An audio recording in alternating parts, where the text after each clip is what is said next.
Her name was Isolde, and the last sound she heard before the world closed in was the slow, scraping clink of chains dragging across frozen stone.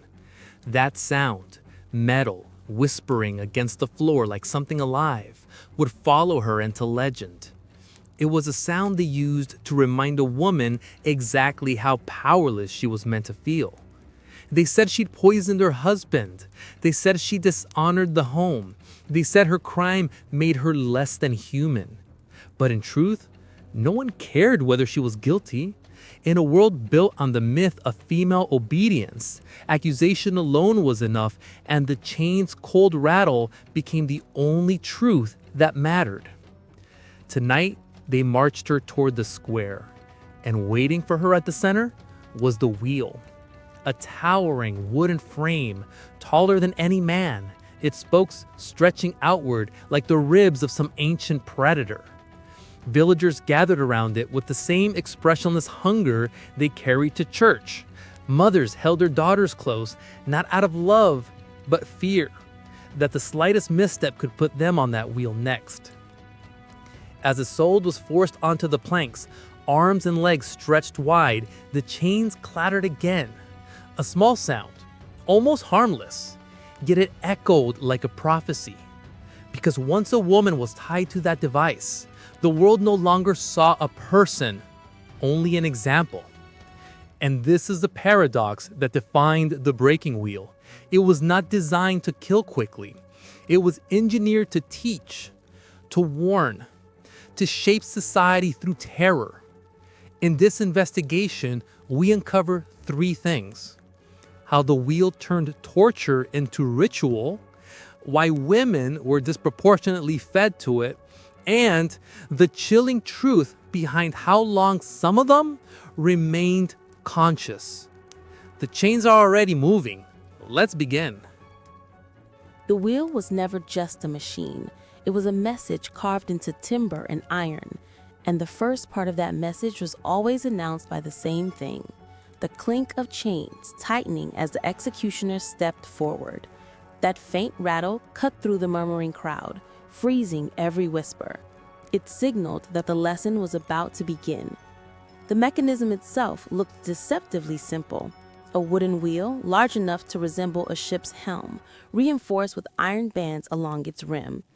Beneath it lay a bench, flat, cold, unyielding, where the woman was bound spread eagle. Her limbs were stretched to the breaking point, each angle calculated so that when the iron bar swung down, bones would snap cleanly along the spokes. The executioner didn't strike randomly. Each blow followed a coded sequence: legs first, then arms, then ribs. Precision mattered. Too high, and the victim died too quickly. Too low, and the message lost its potency. And beneath every strike, beneath the gasps, the breaking bones, and the roar of the crowd, there was always the subtle jingle of the chains holding her down. That tiny sound haunted the process like a signature. But why this brutality? Why this obsession with using women's bodies as public warnings? Because the wheel was more than punishment. It was social engineering.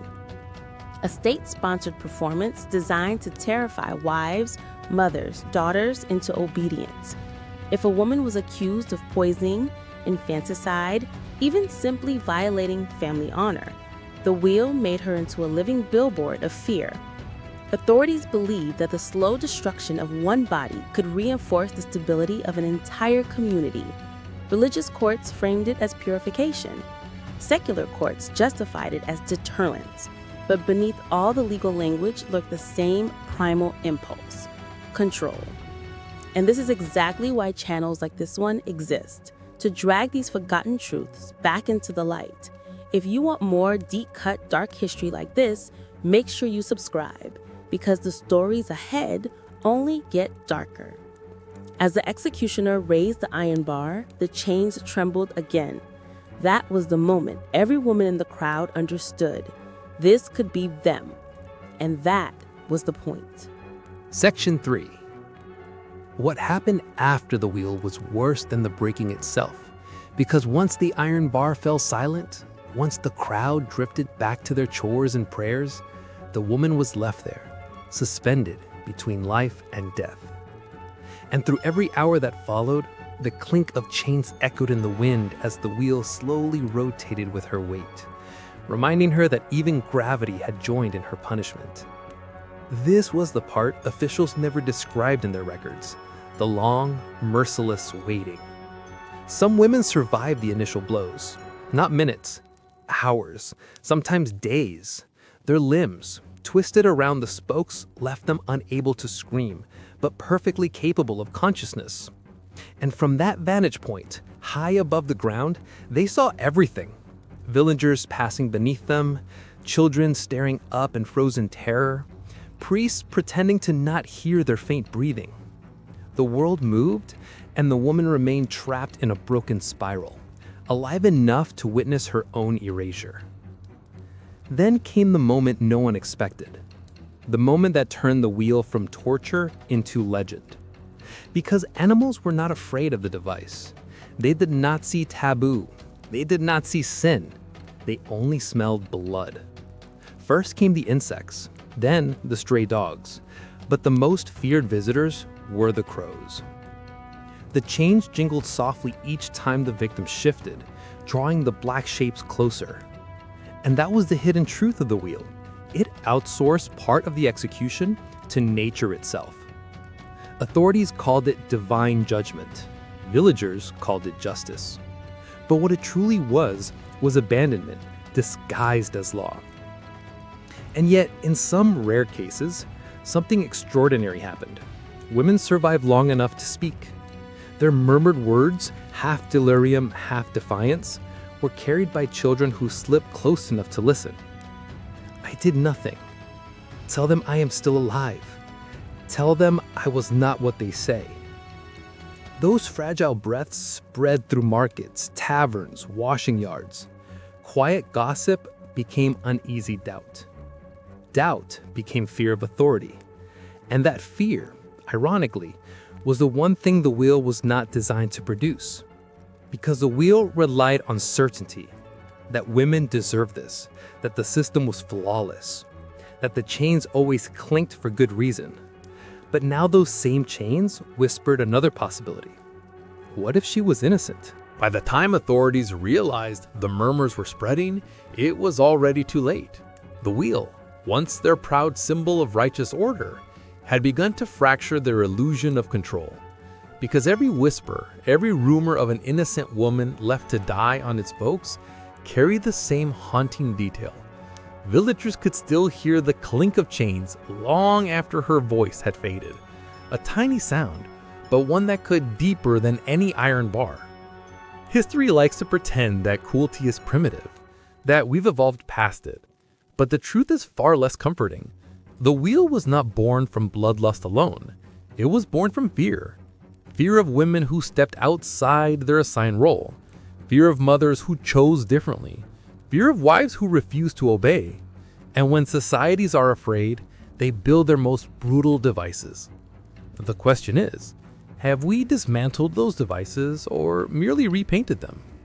Because echoes of the wheel still exist today, just without the spokes.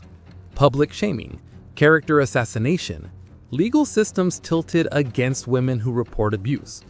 These are quieter forms of the same logic. Break her spirit, not just her body. Make an example out of one to control the many. And if she dares to speak out, drown her out with the modern equivalent of the crowd's roar. The chains may be digital now, the wheel may be metaphorical, but the sound remains the same. Even now, imagine it. That faint metallic clatter as I sold it was lifted into the air. A sound that told her she no longer belonged to herself. A sound designed to erase her inch by inch. And yet, centuries later, it's the one thing she left behind. A reminder that no matter how thoroughly a system tries to silence someone, something always slips through. A rumor, a question, a story. So as we close this chapter, ask yourself, what would you have done in that crowd? Turned away? Watched silently? Or listened for the small sounds that no one else wanted to hear? Because that's what history truly is. Not grand monuments, but the echoes of people who are never meant to be remembered. If you want more investigations that pull at those forgotten threads, uncovering the darkness authorities hoped would stay hidden, make sure you're subscribed. New episodes of Crimson Archive are coming, and